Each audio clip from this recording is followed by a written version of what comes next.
안녕하십니까. 저희는 괜찮은 세상을 꿈꾸는 경북고등학교의 괜찮은 사람들입니다.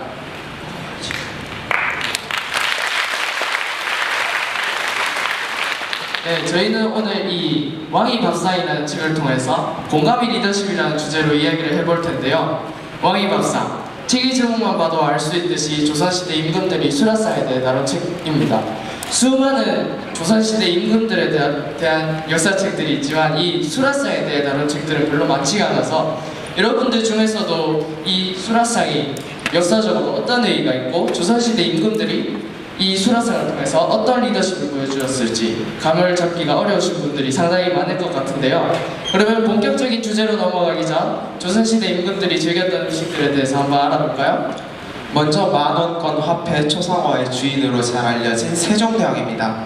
이 세종대왕은 슬하에 18남 4녀를 둘 정도로 아주 정력적인 분이셨는데요. 그럼 이 세종대왕이 즐겨 드셨던 음식은 무엇일까요? 네, 이 정력적인 세종대왕의 특식은 바로 닭의 고안 요리라고 합니다. 닭고안 저도 참 좋아하는데요. 제가 한번 먹어보겠습니다. 먹고 나니 힘이 솟는 것 같습니다. 4시 주제에 말이죠. 네, 다음은 분노조절장의 연산군입니다. 연산군은 오늘 저희가 이야기하려는 리더십과는 상당히 거리가 먼 임금인데요. 연산군은 바다거북과 같은 고급 요리를 즐겨 먹으며 사치스러운 생활을 했다고 합니다. 아니, 초롱초롱한 눈빛을 한번 보십시오. 어떻게 이렇게 순수하게 생긴 아이를 먹을 생각을 합니까? 네, 그의 잔인하고 극악무도한 식성 덕분에 그는 결국 왕위에서 쫓겨나게 되고 지금까지도 좋은 평가를 받지 못하고 있습니다.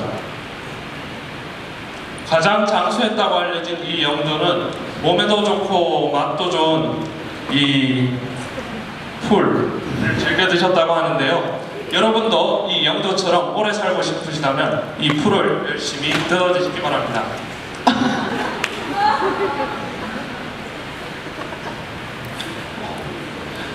그럼 실제로 정말 조선시대 왕들은 자기가 먹고 싶은 것만 먹으며 살았을까요? 왕들이 밥상을 먹는 모습은 실제로 어땠을까요? 여러분의 이해를 돕기 위해 저희가 짧은 연극을 준비했습니다.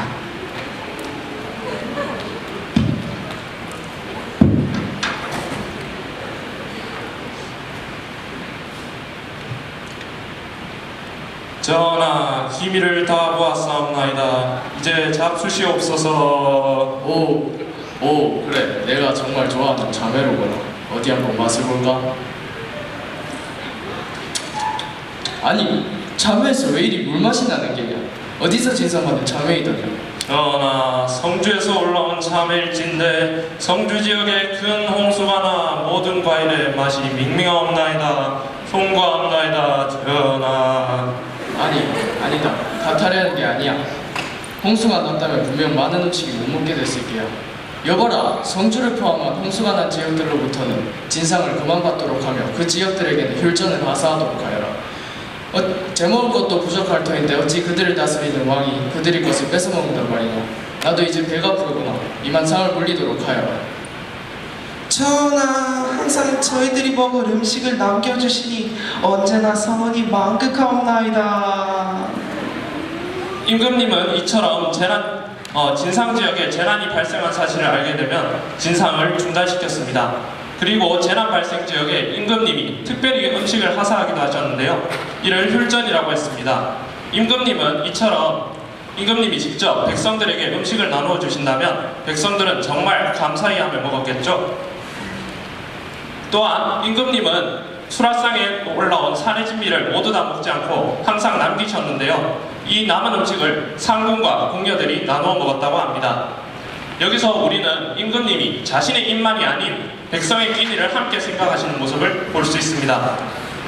연극에서 보신 것 외에도 조선시대에는 왕의 금식 제도도 있었는데요. 무려 3가지나 있었다고 합니다.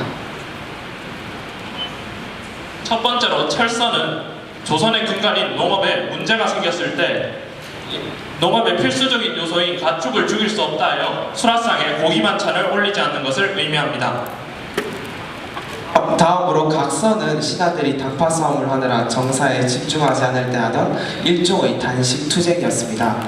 이 각선을 하면 신하들이 임금님의 눈치를 보느라 당파 싸움을 멈추고 국정에 충실했다고 합니다. 네, 마지막으로 감사는 백성들이 가난에 허덕이고 있을 때 임금이 수라상에 올라오는 반찬의 수나 식사의 수를 줄이는 것을 의미합니다. 넓은 의미로 감사는 철선과 각선을 포함하기도 합니다. 그런데 말입니다. 과연 이 각선, 철선, 감선을 한다고 백성들의 살림이 더 나아졌을까요? 실제로 임금이 고기를 먹지 않는다고 해서 농사지을 소가 한 마리 늘어난 것도 분명 아니었습니다. 그렇다면 왜 이 조선의 임금들은 가장 인생의 즐거움인 먹는 것까지 포기해가며 이 감선, 철선, 각선을 했을까요?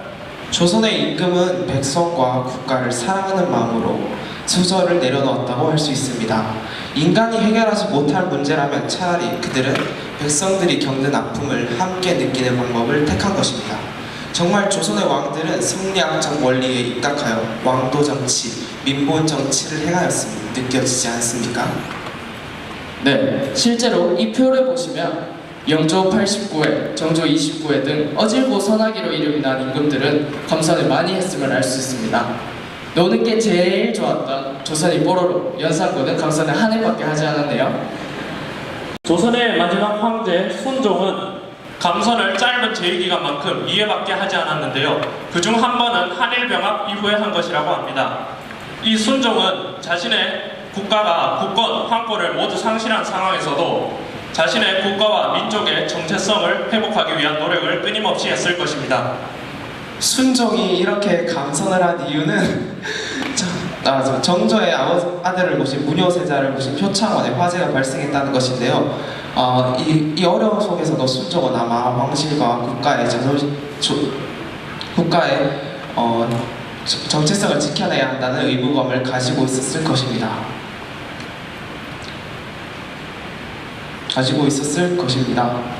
네, 여러분은 이 사진 속 인물을 아십니까? 네, 여러분이 잘 모르시는 제약회사인 유한양행을 세운 유일한 박사입니다. 유일한 박사는 저희가 오늘 제시하는 이 공감이 리더십을 몸소 실천하신 분으로 제시하고 싶은 분이기도 한데요. 유일한 박사는 깨끗하고 투명한 경영을 하신 것을 넘어 본인 스스로도 개인적으로 사회에 많은 기여를 하셨다고 합니다. 유일한 박사는 사원 지주제를 통해서 사원들에게 회사가 자신의 것이라는 인식을 심어주었으면서 회사의 재산이 아닌 자신의 재산으로 유한재단을 만들어 꿈을 쫓는 대학생들을 적극 지원하였습니다. 또한 유한공업고등학교를 설립하여 미래를 이끌어 나갈 지도자를 양성하기도 하였고 마지막으로 자신의 전 재산을 사회에 환원하기도 하였습니다. 그런데 오늘날 사회를 한번 보십시오. 이렇게 조선시대 왕들과 이 유일한 박사처럼 모든 것을 다 잃어버린 상황 속에서 자신의 밥숟가락까지 내려놓고 자신의 물질까지 내려놓은 그런 사람들이 있는 반면 오늘날 많은 기득권층들은 아직도 자신의 밥그릇 싸움을 하고 있지 않습니까? 정치인들은 정작 필요한 법의 개정안에 대해서는 서로 크게 갈등하며 국정 정상화의 문제를 초래하는데 정작 국회의원 연금법과 같은 법안에 대해서는 서로 힘을 모아 몰래 통과시키지 않습니까?